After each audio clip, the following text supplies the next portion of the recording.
নমস্কার বন্ধুরা, আমি আবার চলে এসেছি আমার ছোট্ট দেবাংশু চ্যানেলে। সর্বপ্রথম আপনাদের জানিয়ে দিই শুভ বিজয়া, বড়দের প্রণাম আর ছোটদের অত্যন্ত ভালোবাসা। আপনারা হয়তো ভাবছেন যে আমার এত আসতে এত দেরি হয়েছে কেন। আমার আসতে এত দেরি হয়েছে আপনাদের সাথে, যেহেতু আমার এক্সাম চলছিল, প্লাস আরো নানান কারণের জন্য। ঠিক আছে, আর সময় নষ্ট না করে এবার আমরা আমাদের ভিডিওটাকে শুরু করা যাক। আর আজকে আমি আপনাদের কয়েকটা কালী পুজোর পয়েন্টস বলে দেবো। কালী পুজোর প্রথম পয়েন্ট হচ্ছে, কালী পুজো দ্বিতীয় বড় উৎসব, সেটাকে আমরা কালী পুজো বলে থাকি। আর সেদিন আমরা কালী পুজো সেলিব্রেট করি। কিন্তু অবাঙালিরা, আমরা বাঙালি কিন্তু অবাঙালিরা ওটাকে লক্ষ্মী পুজো সেলিব্রেট করে। আর আমরা কালী পুজোর দিন বাজি ফাটাই। আর যাদের বাড়িতে কালী পুজো হয় তারা সারা রাত জেগে থাকে। যাদের প্যান্ডেলে পুজো হয় তারা সারা রাত প্যান্ডেলে থাকে।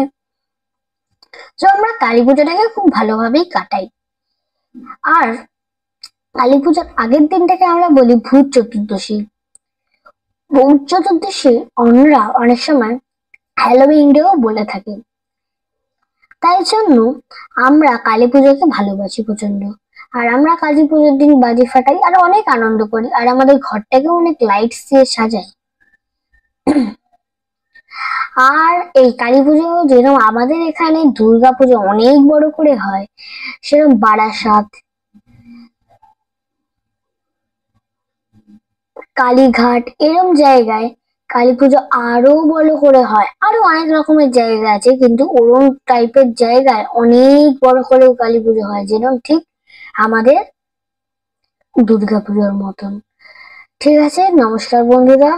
আর আমি জানি আপনাদের জানিয়ে দিই যে শুভ কালী পুজো বা শুভ দিওয়ালি।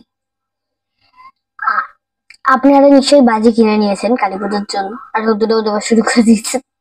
ঠিক আছে, তাদেরকে ভিডিও এখানে শেষ করা যাচ্ছে। নমস্কার।